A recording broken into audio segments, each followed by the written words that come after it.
The problem with some guys is they get stuck in a time warp. They get stuck in the 80s or stuck in the 90s. Yes. You have to evolve, but it doesn't mean you have to step out of your comfort zone.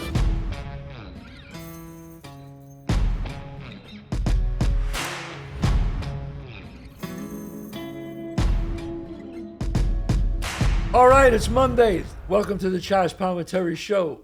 Great new guests we have on every Monday. But before you do that, before you do anything, don't forget to subscribe. Subscribe. I'm closing in on 100,000 followers. 100,000 followers I'm closing in on. And I'm excited by it, because I never do this. I do this for fun. I really do. I love having people I know on, great, interesting guests. I never worry about my niche. Everybody goes, you'll have more people if you have a niche. I don't give a shit about a niche. I just have the greatest, talented, most interesting guest on my show.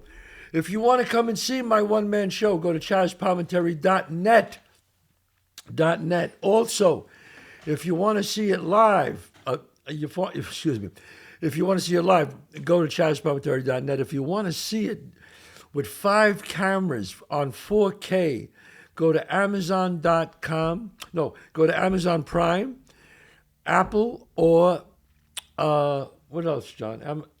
IMDb. It's Fandango. Sorry. Fandango. You could see it. Pay for view. You could see it right on there, and then come and see it live, because seeing it live is a pretty amazing thing. But if you want to watch it at home, if you can't make the show, watch it at home. And also, don't forget my restaurants, Chazz Palminteri Restaurants, 2 of the best Italian restaurants in New York, 264 Main Street in White Plains and 30 West 46th Street in Manhattan. You just say you saw the podcast, you get incredible desserts made from scratch, made on the premises. With dinner, whatever, you have 10 people, you get 10 desserts. It doesn't matter. All you have to do is say you saw Chazz Palminteri Show. We'll talk about my wine and cigars at the end. So John, this guest, he's been on 4 times already. People can't get enough of him, and I can see why. When you think of Valentino, when you see of Versace, all the great names in fashion, he is up there with them all. He is one of the greats. I'm not even going to go a litany. If I can do a litany of 2 minutes of what he accomplished, designer of the year. He is, to me, and to a lot of people, he is the ultimate class men's designer. You see Joseph Abboud's clothes, you buy his clothes. Joseph Abboud, so Chazz, happy to see you. I'm so happy to do that. I'm so honored to be back with you. People, they just can't get enough, because I know. I really know, because I never know. One thing I got to get off my chest right now. Yeah. Joseph, I get these things invitations, like we all get. Yeah. It says suggested black tie. Then I get one that says festive casual. Yeah. Casual, but not. I know. It's crazy. This? It's crazy. I've been doing this for more years than I want to remember. Right. And I still don't know what those mean. I don't know what it means. So this is what my suggestion is. When you get an invitation that has, suggested black tie, why don't you find out where the event is, what time of year is it, where is it, how many people are going. Then you can adjust. You can say, if it's suggested black tie, maybe I'll just wear a dark suit, a black suit, or a dark gray suit, or a navy suit. Right. You never want to be, if it's a black tie only, you don't want to show up in a powder blue suit. So black tie is black tie. It's easy. It's a tuxedo. But all of these other, Right. Festive attire, it really now comes back to you to go, what does that mean to me? And where am I going? Am I going to a tropical environment? Am I going to a place in the woods? What does it mean? Right. So look at where you're going and then try to dress appropriately. Joseph, when it says black tie only, Yeah. for whatever reason, your black tie is in the cleaners. So Yeah. can you still go and wear a black suit with a? You could. I mean, I don't Is want to that call it cheating. wrong? No, it's not. There's been a mood where a lot of people are wearing regular ties with tuxedos. It's not my favorite thing. No. I still like a bow tie with a tuxedo. I love like your tuxedos. I love beautifully tailored Well, tuxedos. you made my Well, tuxedos. yeah, but I bought them from you. No, and you wear them so well. But you should wear it appropriately, maybe with a great scarf, the perfect bow tie, a pocket square. To me, it's a chance to get dressed up to basically feel like James Bond. Right, but if you have, and I always, that's why, like some people always ask me, and I always go, if you have to wear a black suit, do you wear a white shirt or you wear a black shirt with a black tie? I always think black and white is better. I think if you're wearing a black suit, a white shirt, whether you're wearing, even if you do wear that black tie, it's very sleek and very cool. So I think it looks a little bit more formal when you do black and white. I wouldn't wear a red tie or a green tie. I would keep it all black and white because that's a sign of formal, of a tux. You know, it feels more right. special. Yeah. What about these people who says black tie only? Okay. Yeah. They wear a powdered blue tuxedo. Yeah. I don't know. To me, the classics are always the best. To me, that's why it's you're the as best I at. think I told you, when you wear that black and white Glen plaid jacket, you remind me of the Prince of Wales. I think I have it right here. It's handsome dressing. You know, part of my whole career is about making American men beautiful. That's, I want to dress them according to their body shapes and their types. I don't like androgynous dressing. I don't like really strange clothes. I don't want you to look at me because of what I'm wearing. I want you to look at me because I'm well dressed. And that's what you and I have talked about. Walk into the room and go, wow, that guy's a movie star. And I want that for every guy in Minneapolis and in Nebraska. Walk into the room and be a movie star. Right. I think that's really, really important. And there's a reason why they call them the classics, because classics have been around forever. Well, it's like a classic film. It's like anything that has some heritage. A lot of times young people interpret classic as old and boring. Classic is timeless. You take Dante in a black tuxedo, right? Your son, My Dante. son, yes. I mean, it's Hollywood. It's movie star stuff. He's such a handsome kid, right? But I think he's got what I call sort of genetic memory. Young guys know, why should I have a nice suit? Because you need one. Why should I dress appropriately? Because you want to make a first impression, and first impressions are lasting. So I think dressing appropriately, and for the younger generations, they're going to have to learn that. We came through COVID, right? Nobody dressed. Nobody did anything. God, no. And young guys who were getting out of college and Right. didn't really have an understanding of how to get dressed. We need to bring that back. Do you think, Joseph, because I know for years now, even like in Wall Street, they don't wear suits anymore. Yeah. They wear jeans with sweaters. There was some, if you look at an old baseball game from the 30s and 40s, Amazing, huh? they had suits and ties on. Yeah, it's In amazing. the summer. It's And the amazing. women were dressed. Yeah. I mean, there was a certain... So I know this is going to rile you a little bit, but Yeah. I go to Fenway Park a lot, and I apologize to all the Yankee fans here. It's all right. Because I'm a Red Sox fan. But We there know. are images up, the photos that you just talked Right. about. Yeah. With Joe DiMaggio and Ted Williams and all the background are all men in suits. And, yeah, it's kind of cool. I know maybe that won't happen now, but I think dressing for the right occasion is still important. We got to get young guys to understand it's important. I think it's coming back. It is. Am I wrong? No, it is. I think when people start to go back to the offices, and I think people are know going what? back Good to work. point. Once they go back to the office, as a young guy trying to become a vice president or an executive, you got to dress the part. You have to dress the part. And I think that's really, really important. For us growing up, films were what our inspiration was. When I grew up in the fashion business, we'd look at films from the 30s Right. and see how movie stars dressed. Oh. Gary Cooper and Clark They Gable. were dressed all the time. Can I tell you something? And the studio, and I once had a lunch with George Hamilton, who was one of the Always dressed. he's still, if you look at his Instagram, and we were at the pool at the Beverly Hills Hotel, really, kind of. I met him a bunch of times. Yeah. The coolest guy, and his suntan and all, the coolest guy. And he told me about how the studios really helped to groom him. And he was probably one of that transitional guys moving from the 30s and 40s Yes. to the generation of 60s and 70s. Right. But he said how important it was to present the image, because Hollywood was our royalty. We didn't have kings and queens and monarchs.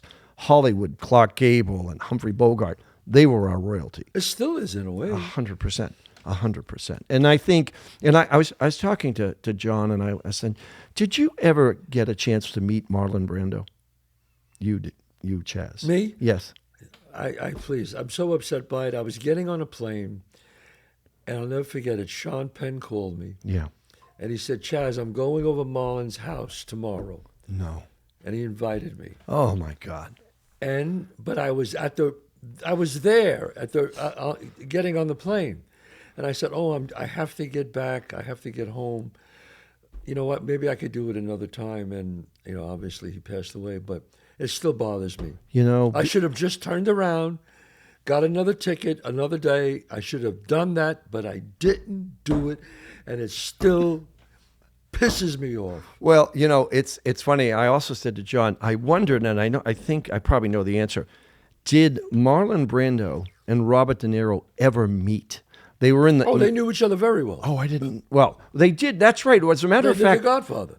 Yes, Godfather 2. But I don't think they were actually They in the never same scene. filmed together. But there Obviously, was they a couldn't. film that they did. Was it called The Heist? Something that Yes. was out of Canada where Yes. Robert De Niro owns a bar Yes. and Marlon Brando's a. Bob knew him very well. Oh, that's fantastic. Oh, yes. Because I think in your case, you've transitioned from knowing some of the great actors from the past to knowing all the great actors. Yes, so I'm you're in a fulcrum. that- I'm in that transition, You're yes. in, and that's how I was in the design business. I grew up kind of knowing Bill Blass and Giorgio Armani. Now Giorgio Armani's still with us. Yes. But knowing Oscar de la Renta, Right. and so knowing that history helped me to be a better designer going forward, to be a more modern Right. designer. And so you Wow. have the same thing in terms of Yeah, acting. I was very fortunate. I did a movie with Bob Evans. I don't know if you saw The Offer. It was on TV, The Offer, but it was the story. Yes, of the yes, I Godfather. know what you're talking about. Bob Evans was a unique individual. If you saw The Offer, you could see he could talk Yale into rooting for Harvard. I mean, this guy, he was so smooth and so good. I'll never forget, and I'm embarrassed to say this, but he came over to me. I was wearing a tuxedo for the scene in Jade with Linda Fiorentino. And Bob Evans comes over to me and goes, Chazz, come here. And I walked over and he puts his hand on my shoulder. He was so good. He could make you feel like me. And he goes, you, trust me when I say this, Chazz. Look right in my eyes. He goes, you are the next Humphrey Bogart. Oh, it's pretty amazing. You are Humphrey Bogart. Yeah. You hear what I said? Yeah. And I just look. Yeah, well, that's an amazing. And he walks compliment. away, and I'm walking around going, Humphrey Bogart. But Yeah. you know what? I can see Isn't it that. great that there's that connection, that you kind of have this sort of inspirational connection? Yeah, it was pretty amazing. But I love the fact that you bridge Hollywood. That's amazing. I was very to me. fortunate to do Didn't that. you also do a sort of a testimonial to Edward G. Robinson Oh, yeah. on Turner Classic On Movies? Turner Classics. I love Edward G. because I thought he was a very underrated actor. It's unbelievable. People make fun of him in the Ten Commandments when he does. Oh yeah, that's All right, it's sure a you Billy. It's a Billy Crystal moment. Billy Crystal does Yep. that. It's not as bad as Billy. Billy No. makes it funny. Oh, he's funny, man. But it's not as Yeah. it's so like that. But if you look at Edward G. Robinson in the how about Double Indemnity? I don't Double know if you- Indemnity, and he's brilliant in that with Fred McMurray. And it's how about this? You know the scene Double Indemnity when he wakes him up and he has like it's a smoking jacket. yeah. on, right? Oh yeah. I have it upstairs. No kidding. Yes, a woman called me after seeing that and said, I own half of Edward my God. G's estate. Yeah. She said, I know he would like to give, if he was here, he would give you certain things. And I said, gee, I was, my God. I flew out to Las Vegas. She gave me jackets that he wore, clothes that he wore. Oh, my God. And a very special thing. He was a great artist, He Yes, I he was an understand, artist. He designed a small rug and he put on it Edward G. Robinson. And you're sitting on it right now. There it is, Edward G. Robinson. Oh my God. That's unbelievable. There it is right there. That's unbelievable. That's- that I actually brought that up I today. can't believe you brought that up. Yeah. I don't talk about that. That's unbelievable because Yeah. when you do those testimonials, You hear a voice. Yes. You don't know who's speaking. Right. Well, I knew instantly who Yeah, was well, talking. Well, people know, I knew you. And I said, this is the coolest thing.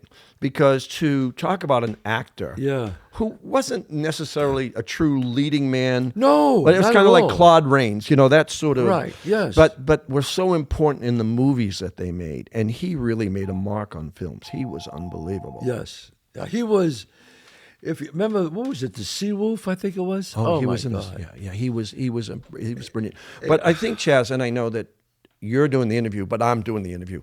You have really transitioned from that world of Hollywood Yeah. to the new world. So you bring the best of both worlds. And I said this to you when you presented me with that award, which was really special. Yeah. But I said to you, there are actors and there are movie stars. Yeah. And you're both. Well, thank you. And I mean that sincerely, Yeah. not because we're friends and not because I'm such a big fan of your films, but your talent really is transitional. Thank you. I mean that sincerely. I appreciate that. But thank you. But we're here for you right now. Okay, but thank you so much. That's very sweet of you. And I'm proud to be part of that era. You should be, yeah. Getting back to you, Mm-hmm. and a lot of people ask me, and we did this once on the show, Yeah. but I like to break it down into seasons. Like Yes. for winter, Yeah. what should every man have in his closet for I'm winter? going to tell you right now, every man should have a gray flannel suit. It's the most handsome gray flannel suit. You would look, I don't know if you have one. It doesn't have to be too light, but a mid-gray flannel suit with a black turtleneck, walk into 21 for dinner. It's Yeah. beautiful. And a guy should always have that one handsome suit with a little bit of texture. That's what I like for fall. I am not a big believer in year-round clothing. I love the fact of dressing for the seasons. For the seasons. I yeah. believe in dressing for the seasons.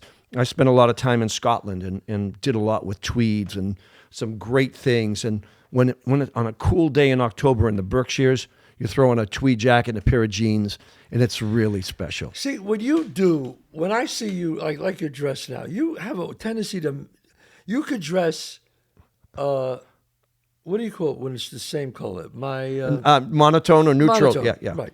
But you dress, it's like the weirdest thing, the way you do it. You'll dress white, but it'll be different textures. Yeah, well, now you're getting into the fashion. That's right. It'll be Because you know what different I said? textures. And it's What? what you've got on. That the new color palette is texture. So it's interesting. We grew up in a fashion world of red, blue, green, white, yellow. Right. Now it's all interesting fabrics, tonal fabrics. If you look at home design now, home decor, Yeah. the textures are beautiful. Look what Gianna's doing. I mean, it's all Yeah. neutrals and beautiful things. It's easy on the eye. It's easy to travel with. It's easy to dress.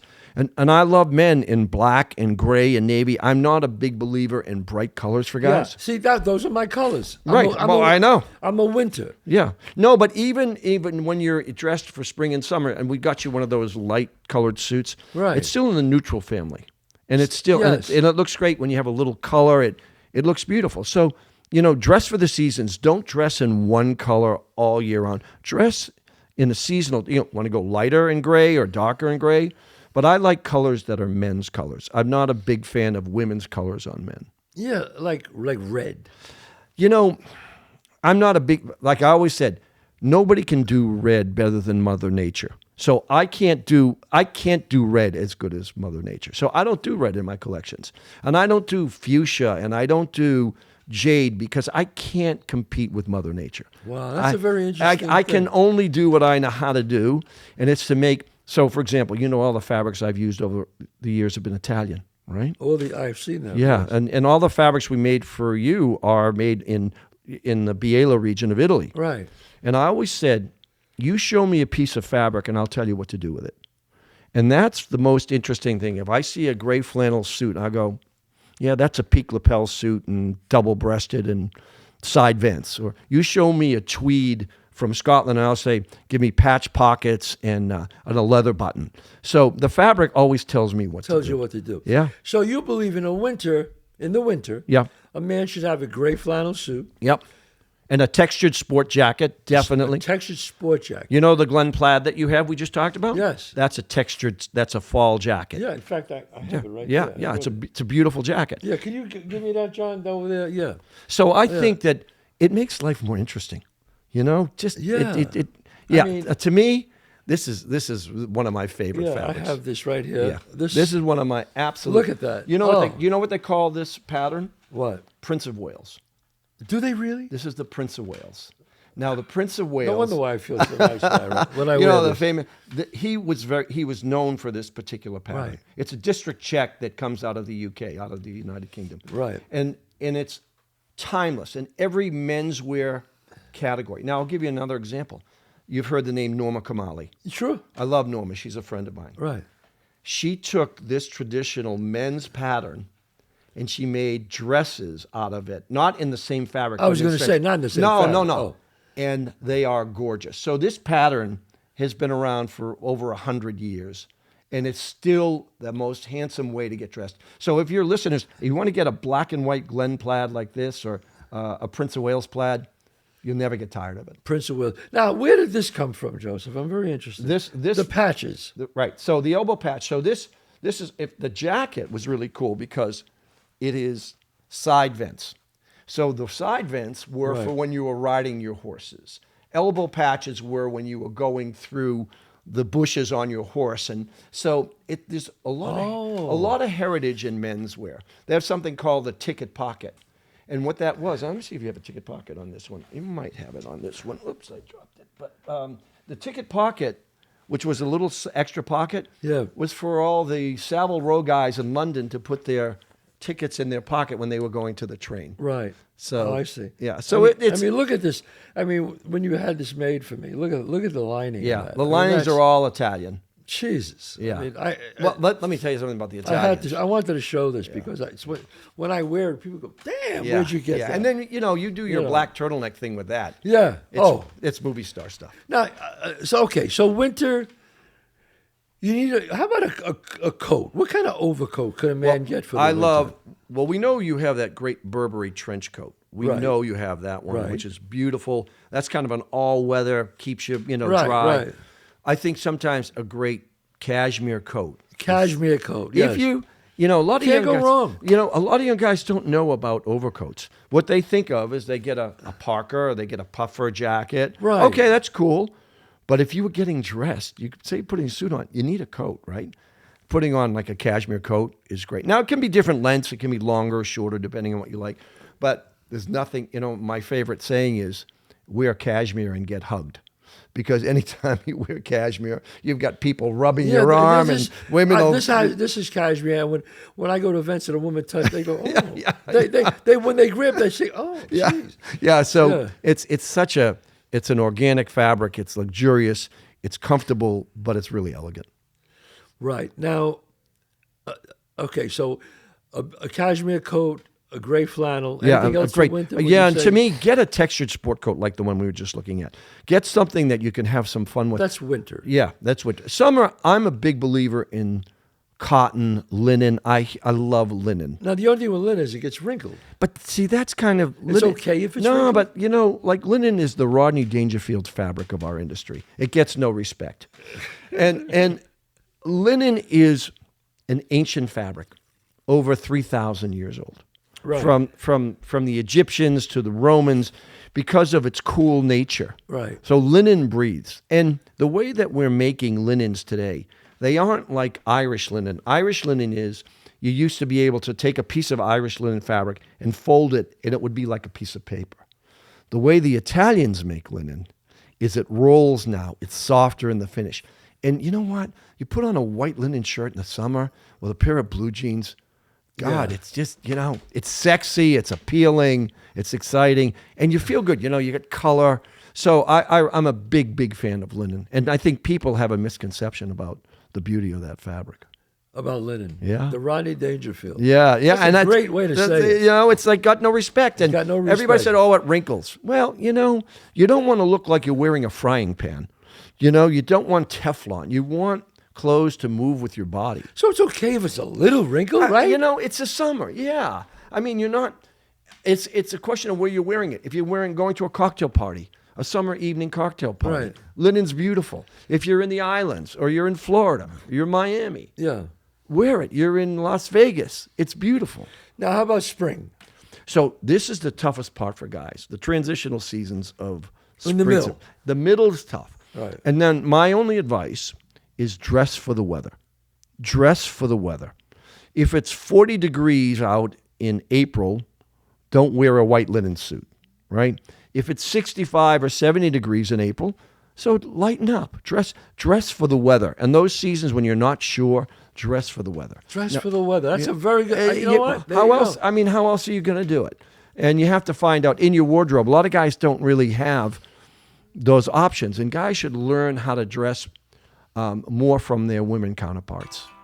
Sometimes my wife goes, "You can't wear the linen suit. It's winter."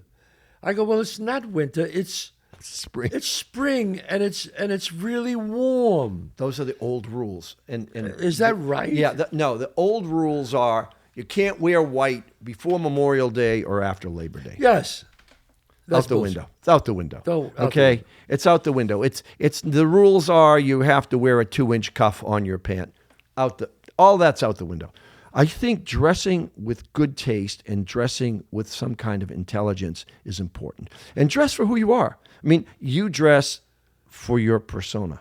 Yes. You can't do a better job than that. You can't do a better job than that. Sometimes I try to step out of my persona, and I don't feel comfortable.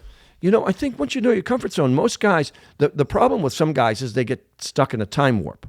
They get stuck in the 80s or stuck in Yes. the 90s. Yes. You have to evolve, but it doesn't mean you have to step out of your comfort zone.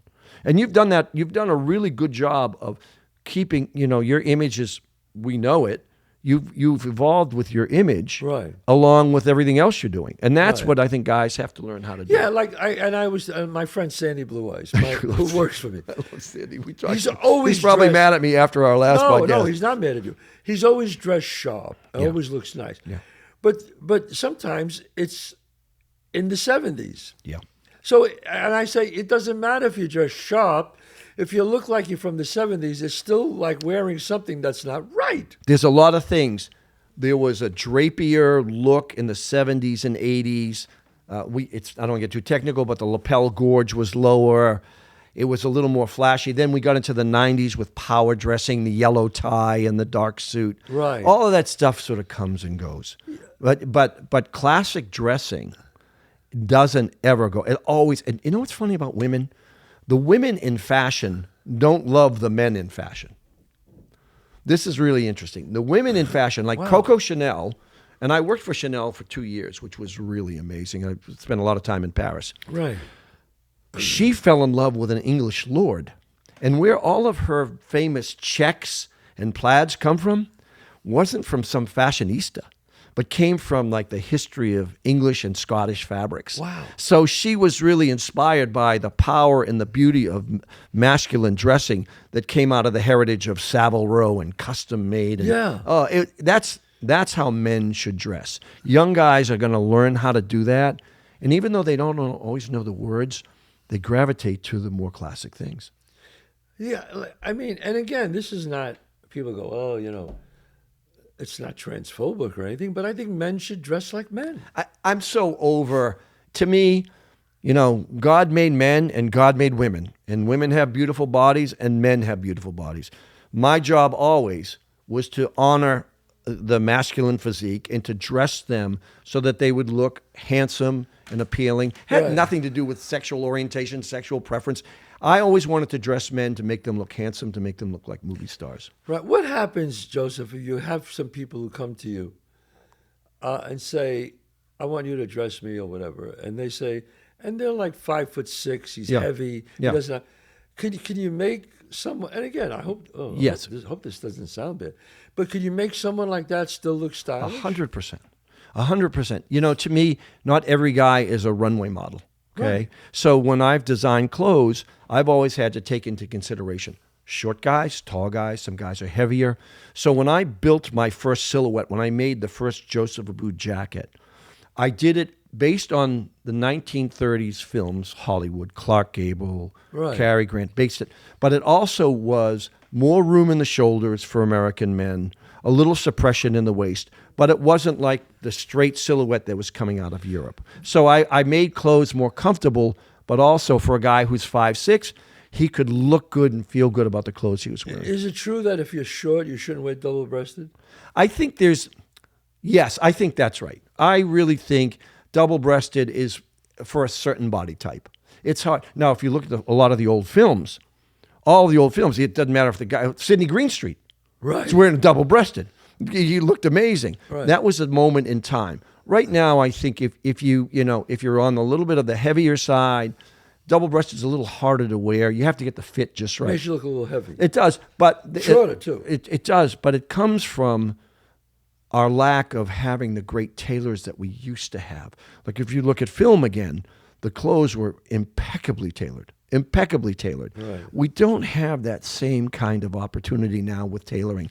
So you've got to find a tailor who can help you. And don't forget, not just the nice suit that works, it's got to be tailored correctly. So yes, I don't exclude anybody. I'm an inclusionary designer.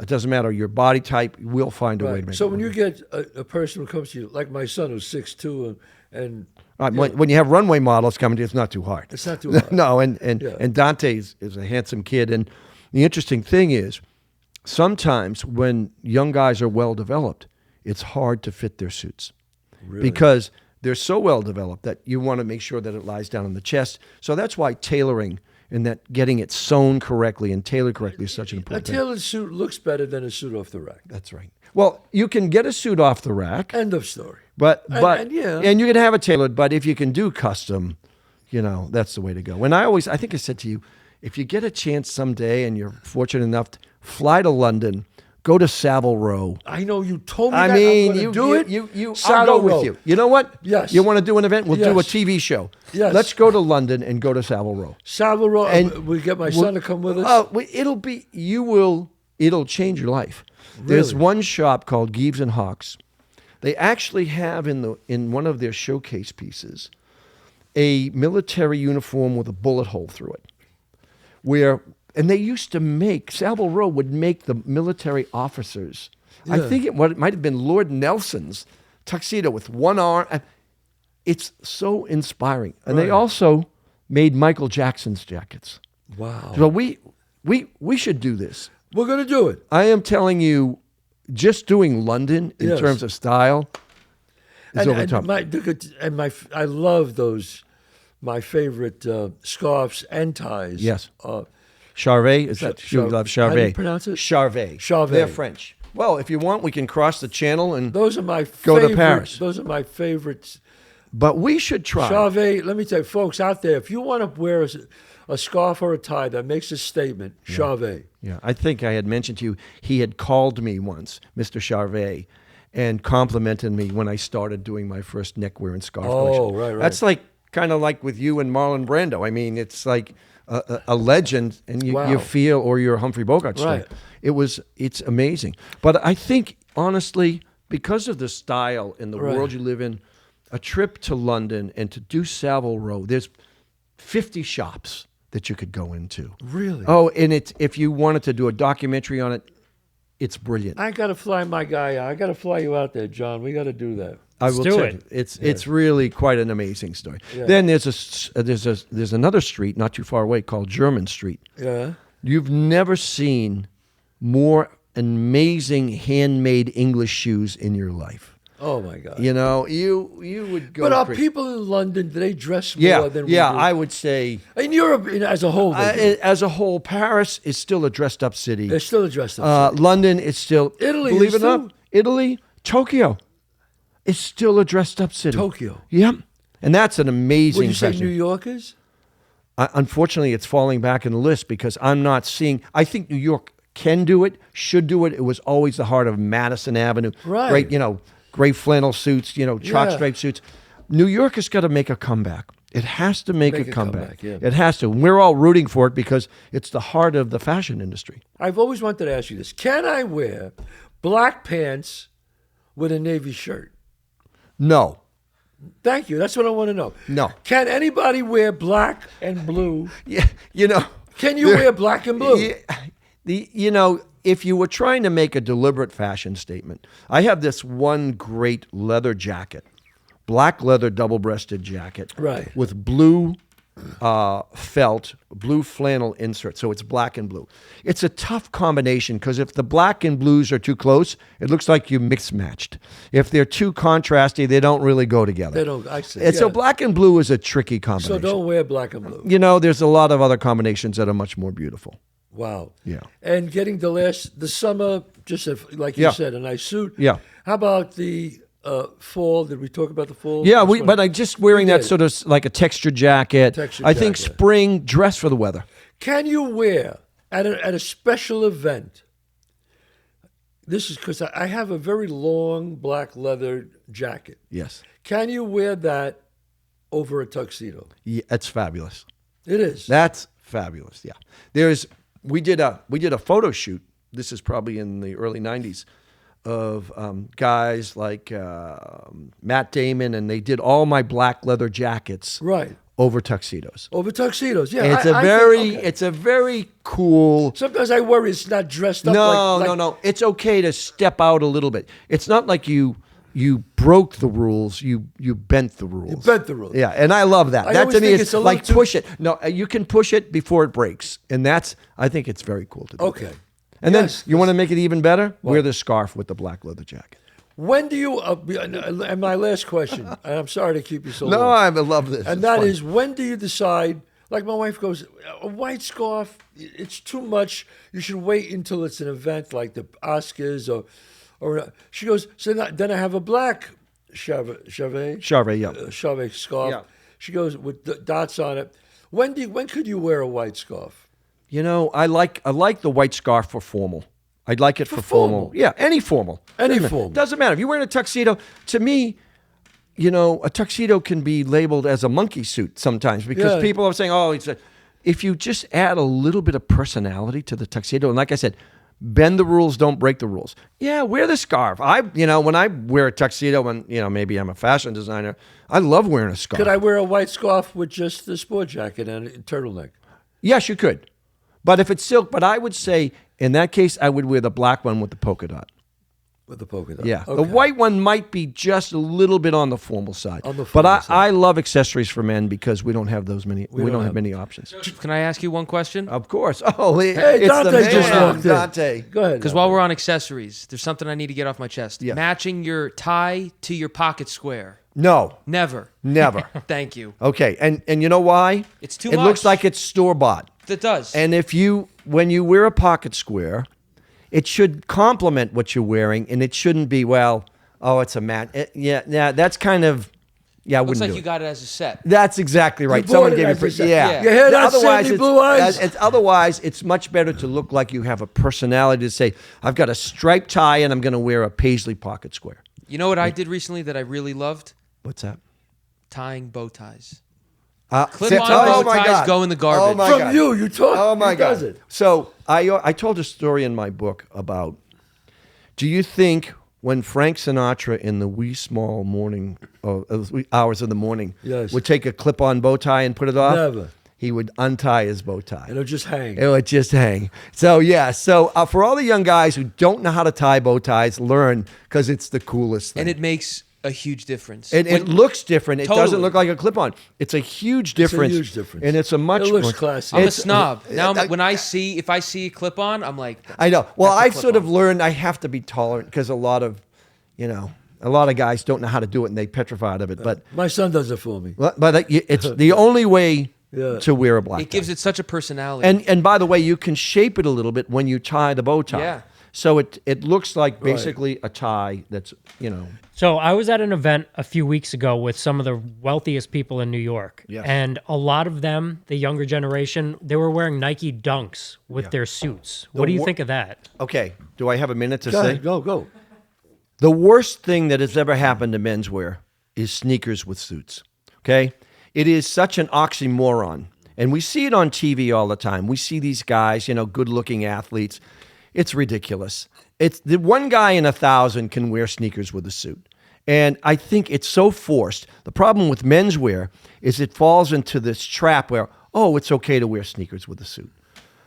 It's ridiculous. It doesn't, with all the beautiful shoes that are available, I don't like it at all. I have to say, I've never promoted it, and I think it's a horrible look. I wanted to try it because I see it so much, and every time I put it on with a suit, I go, it's It killing looks the like suit. you left the gym Yes. and you forgot your shoes. Yeah. That's basically what it's a horrible look. And that's the problem sometimes with fashion. We get caught I in these agree. gullies. Yeah. I agree. Joseph, I kept you longer than Okay. I know you have You to have go. to make me a promise. We have to figure Yes, out how to we're gonna get to go. London.